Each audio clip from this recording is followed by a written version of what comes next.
Buenos días, estudiantes de séptimo año básico. Hoy vamos a comenzar con la clase de lengua y literatura. ¿Recuerdan que vimos la semana pasada en la clase anterior? ¿Qué analizamos? ¿Qué leímos?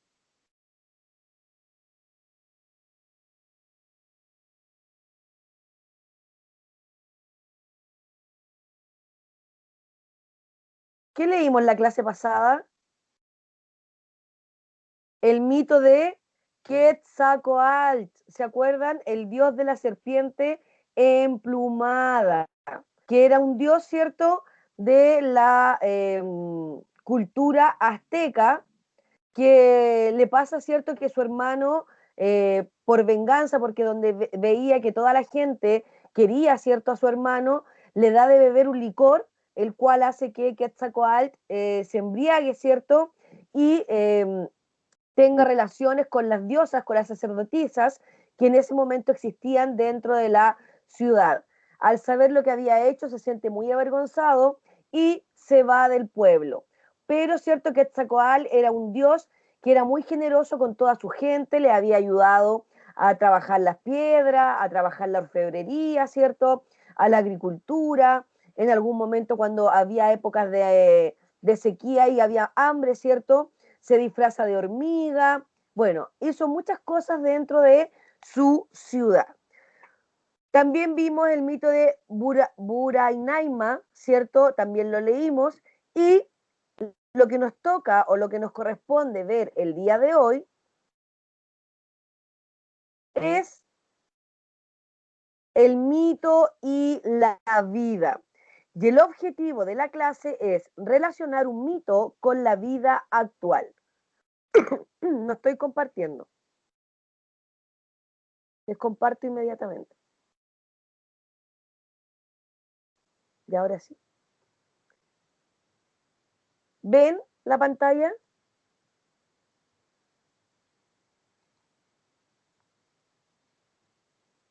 ¿Ven la pantalla? Sí, ya. Entonces, el mito y la vida. Relacionar un mito con la vida actual. Recordando, ¿cierto?, que los mitos son hechos que sucedieron hace muchos millones de años atrás, que proviene el mito, ¿cierto?, de la mitología griega, en donde nos habla acerca de dioses, semidioses, héroes, y nos relata la vida, ¿cierto?, de estos personajes, que tiene que ver con hechos mágicos o sobrenaturales que obviamente tienen un elemento de ficción. ¿Ya? Entonces, vamos a relacionar un mito con la vida actual. Si nosotros vemos estas imágenes, tienen que ver, ¿cierto?, cómo se realiza la creación del mundo. Si nosotros vemos esta pintura, ¿qué pintura será esta? ¿Qué nos muestra? ¿A quiénes nos muestra? Si hablamos de la creación del mundo. ¿Adán y Eva? A Adán y Eva, ¿cierto? Porque hay una parte de la historia que dice que el mundo se crea con la aparición de Adán y Eva, que son los primeros, ¿ciertos?, en procrear, y luego se va aumentando la población. Después tenemos, ¿cierto?, otra fotografía en donde aparece un paisaje, en donde nos habla, ¿cierto?, de cómo se crea, ¿cierto?, la vida natural. Acá tenemos otra imagen. ¿Quién aparece en esta imagen? Dios. Dios siendo, ¿y qué está haciendo Dios, Lucas? Como creando la tierra. Está como creando la tierra, ¿cierto? Muy bien. Ahora vamos a ver un mito de Ícaro y Délalo.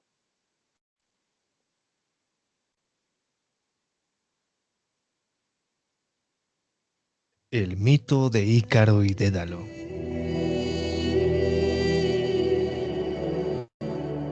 En la antigua Grecia mitológica, elevándose sobre Creta en las alas hechas de cera y plumas, Ícaro, hijo de Dédalo, desafió las leyes del humano y la naturaleza. Haciendo caso omiso de las advertencias de su padre, se elevó más y más.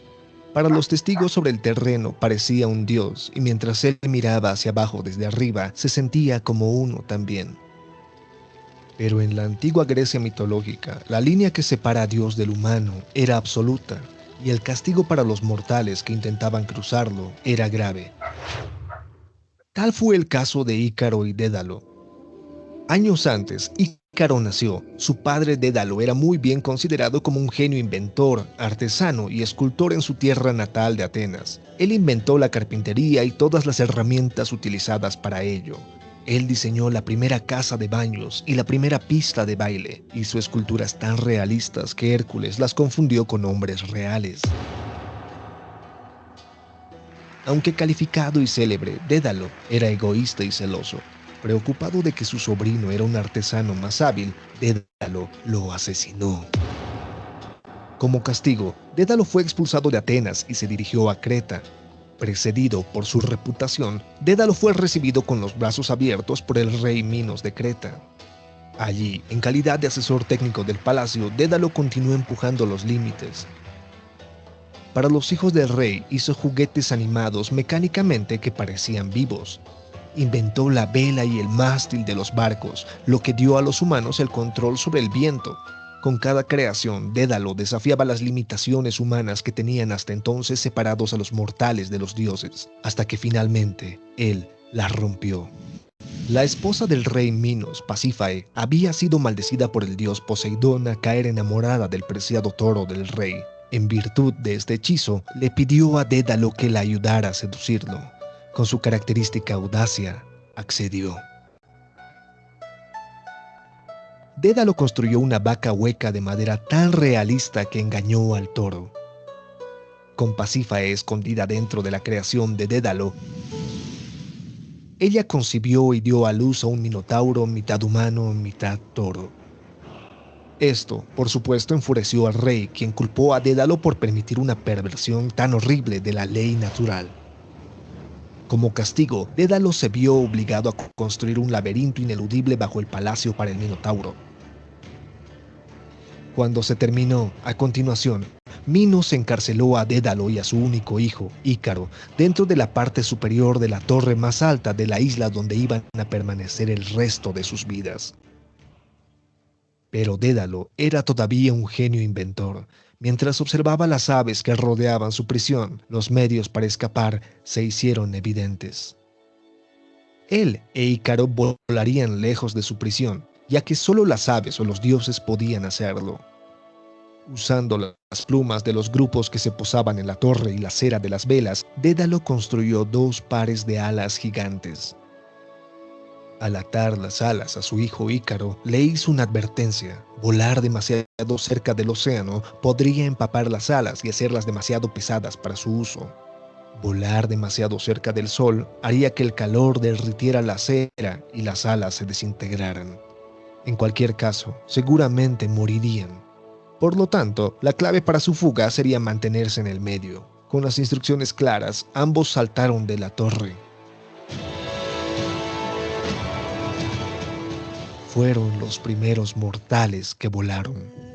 Mientras que Dédalo se quedó cuidadosamente en la mitad, Ícaro se sintió abrumado con el éxtasis del vuelo y superado por la sensación de la energía divina que venía con él. Dédalo solo pudo observar con horror cómo Ícaro ascendía más y más alto, impotente para cambiar el fatal destino de su hijo. Cuando el calor del sol fundió la cera en sus alas, Ícaro cayó del cielo.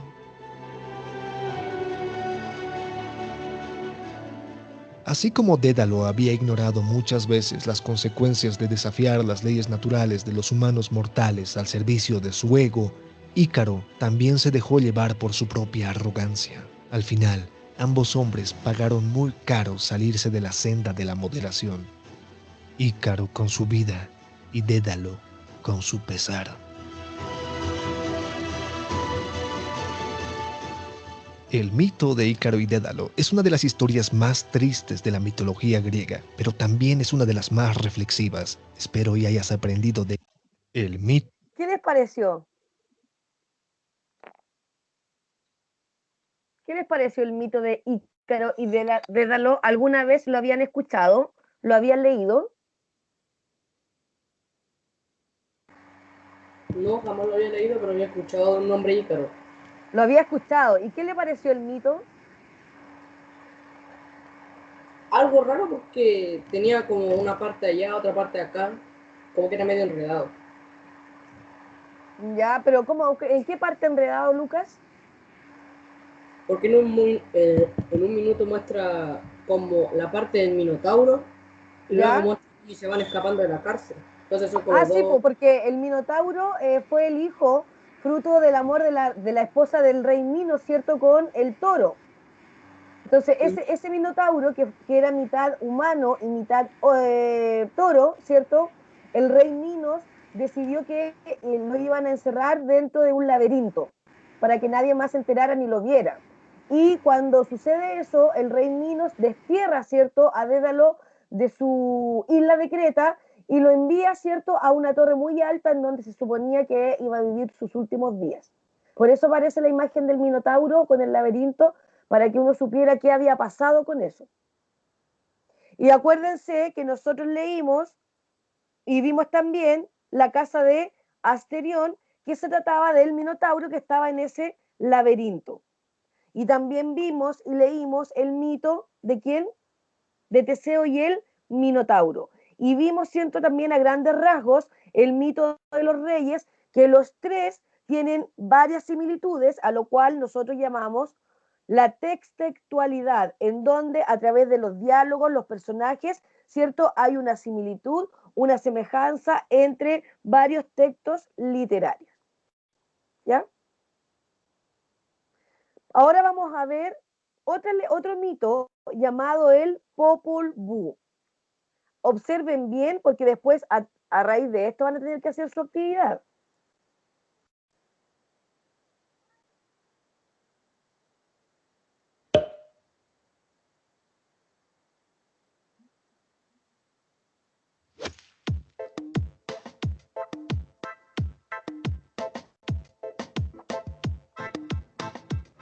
Hace mucho tiempo atrás, en la civilización maya quiché, se reunieron los dioses Gugumatz y Huracán para unir sus pensamientos y poder crear el mundo. Todo estaba en suspenso, en silencio, tan en calma que pareciera que todo estaría siempre inmóvil, pero sin imaginarlo. Que todo el agua se disperse y que surja la tierra. Con tan solo un chasquido, surgen del agua gigantescas montañas. Y sin falta los dioses Gugumatz y Huracán crean a los animales grandes y pequeños. Todos hablen y griten según su especie. ¡Comuníquense con nosotros!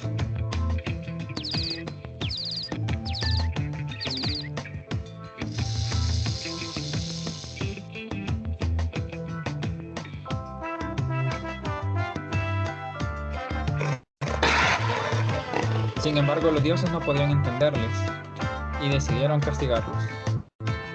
Entonces, ¿qué vamos a hacer con ellos ahora? Los animales se matarán y se comerán entre ellos. Así los animales se comieron los unos a los otros. Creemos a unos seres respetuosos y obedientes. Que nos alimenten y nos adoren. Haremos hombres de barro.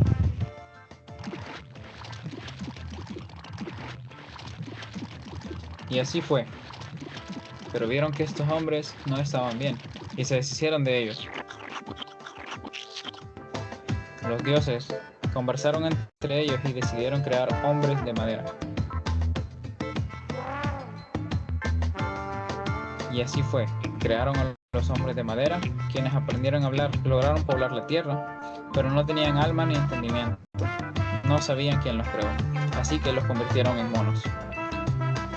Fue sin esperar lo que los animales llevaban mazorcas amarillas y blancas, y a los dioses se les ocurrió que con eso podían crear a los nuevos hombres de maíz.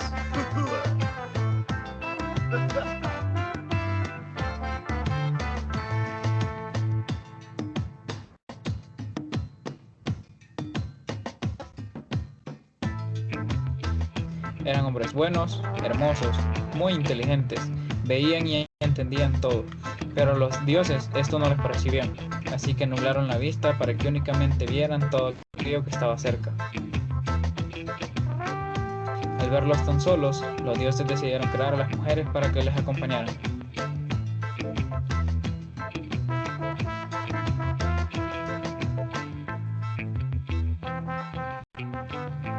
Es así como fue la creación del mundo. Ya. ¿De qué les habla el mito del Popol Vuh?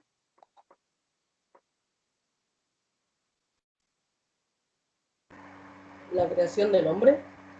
Sobre la creación del hombre y también la creación del mundo, ¿cierto?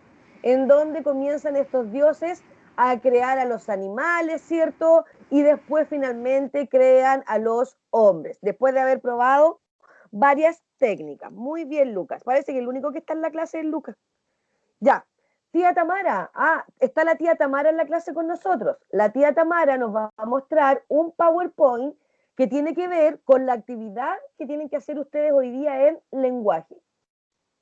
Tía Tamara, voy a dejar de compartir yo para que comparta usted. Ya, súper. Buenos días a los estudiantes que se integraron un poquito más tardecito. Voy a compartir pantalla y... Si ven lo que les estoy compartiendo. Yo sí lo veo, tía. Ya. ¿Y los estudiantes lo ven? Chicos, tienen Yo que sí lo responder. veo. Ya, súper. Pensé que no teníamos a nadie en la sala, tío. Sí, parece que está el puro Lucas. Sí, ya. Yo les voy a explicar un poquito cómo escribir un mito, ya que esto tiene relación con la actividad que la tía Viviana les va a dar después, ¿ya? Esto se me queda pegado de repente.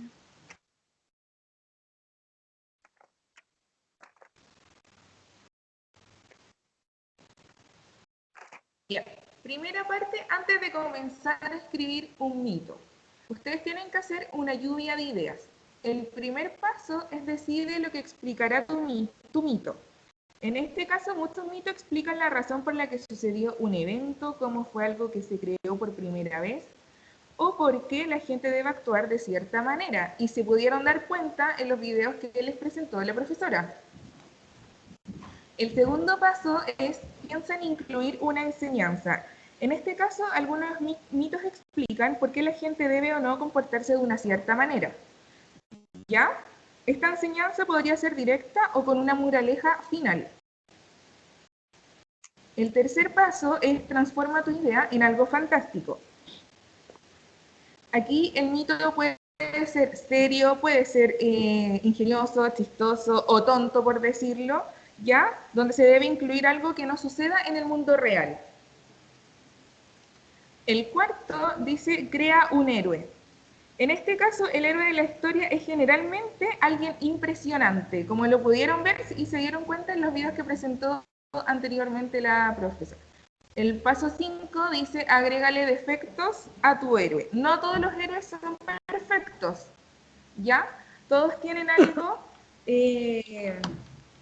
malo en ellos, por decirlo. Y luego dice, aporta ideas mágicas.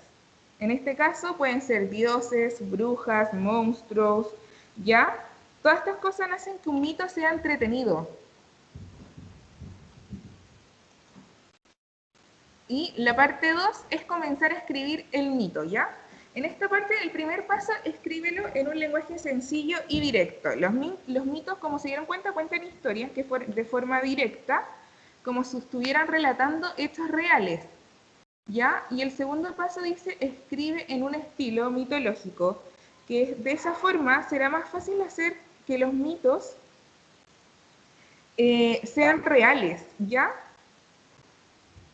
El tercer paso dice, presenta el escenario y el personaje principal.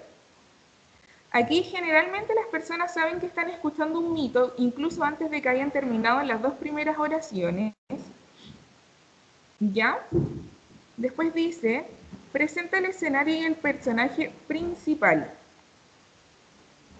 Luego dice, inventa un motivo por el cual el personaje principal tendrá que hacer algo. ¿Ya? Aquí podrías comenzar escribiendo un tema central de la historia y explicando un poquito, por ejemplo, yo les voy a dar un ejemplo acá, por qué el coyote decidió robar el fuego para dárselo a la gente. Entonces ustedes podrían crear un estilo de Em,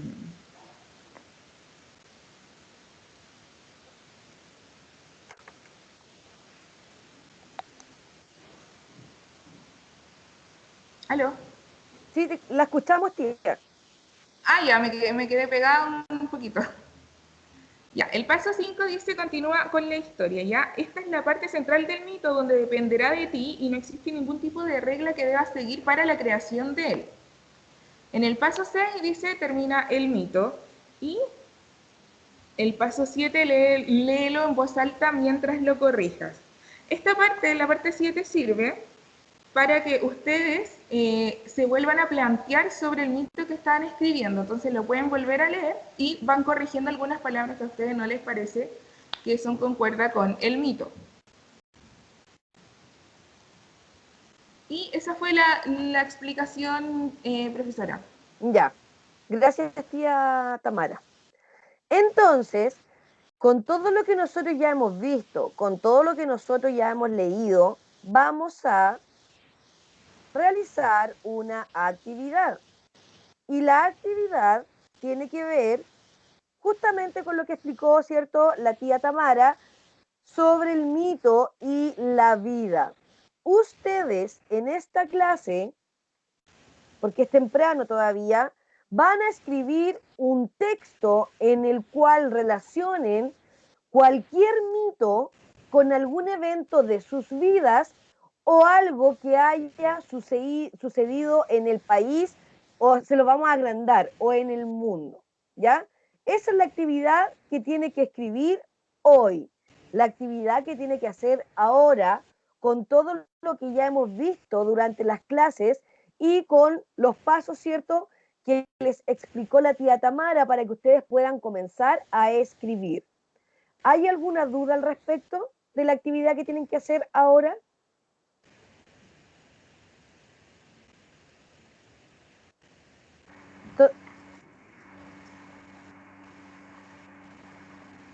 ¿Hay alguna Jerry, duda? Dígame. ¿se puede hacer como sobre la creación del universo? Sí, pero con sus palabras, es su mito.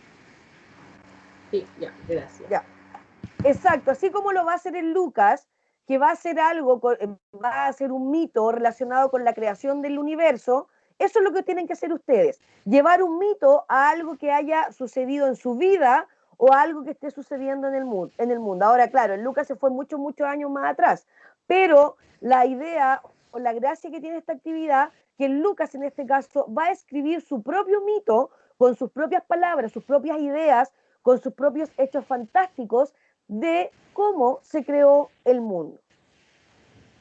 ¿Ya? Todos lo tienen que hacer.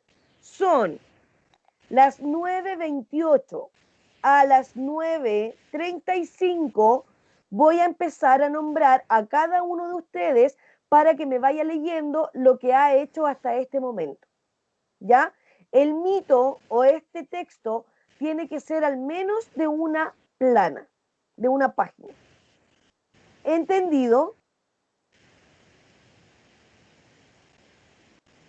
Chicos, Sí, el profe. Lucas no es el único niño que está dentro de la clase. ¿Entendieron toda la actividad que tienen que hacer?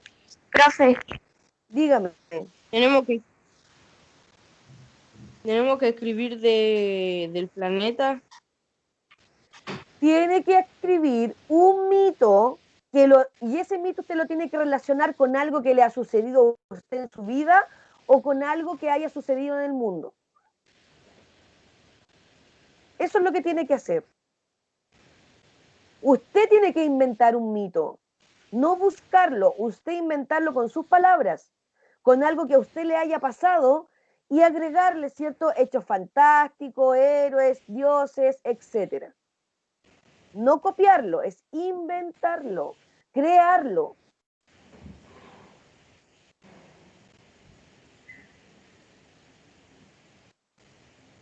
Ya, vamos empezando con la actividad porque después cada uno va a ir leyendo, ¿cierto?, su inicio de su mito. Cualquier duda o pregunta que tengan, la realizan.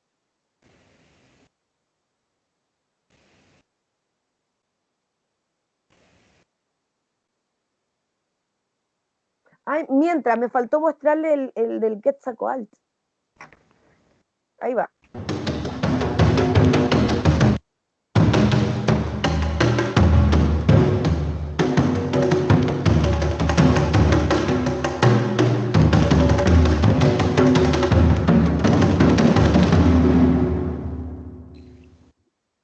Cuenta la leyenda que al haber actos fallidos para la creación del hombre, Quetzalcóatl y su hermano bajaron al inframundo a recoger los huesos de los muertos. Quetzalcóatl decidió regar su sangre encima de los huesos para así crear a los hombres. Quetzalcóatl regresa a la tierra en forma de un hombre para poder acercarse a su creación y ser escuchado. Para enseñarle al hombre cómo alimentarse, se transformó en una hormiguita y buscó el maíz en lo alto de las montañas. Cuando lo encontró, logró llevarles un grano de maíz a los hombres para que lo sembraran. Así es como en nuestra cultura tenemos el maíz, el cual es la base de la alimentación del hombre. También les enseñó a cazar, a pulir la piedra de jade, a tejer las telas policromadas con el algodón milagroso que ya nace con colores, a fabricar los mosaicos con plumas del quetzal, del pájaro azul, del colibrí, de la guacamaya y de otras aves de brillantes colores. Le enseñó al hombre la astronomía, dándole la sabiduría para estudiar los astros. Fue el creador del calendario azteca y fijó los días para las celebraciones. Quetzalcóatl fue querido por los hombres, pero a su hermano no le gustaba esta situación. Entonces, decide ponerle una trampa. Le da de beber un líquido blanco, el cual saca del maguey, llamado pulque. Le agradó el sabor y lo bebió sin descanso. Después de un rato, Quetzalcóatl estaba embriagado. Muy gustoso, bailaba alegremente. Se acercó a él una de sus doncellas y se fue con ella a sus aposentos. Al darse cuenta de lo ocurrido, decide irse en busca de su hermano para poder enmendar el error que había cometido. Se va en una embarcación, prometiendo regresar ya siendo purificado, para poder ser de nuevo ese Dios benefactor que había sido antes de la traición de su hermano.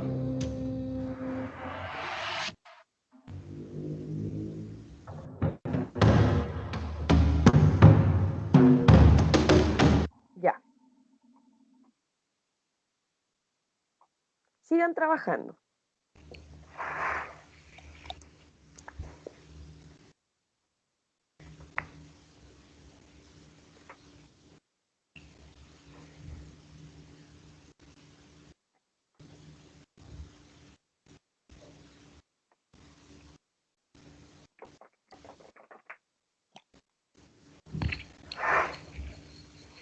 Si tienen alguna duda, me preguntan.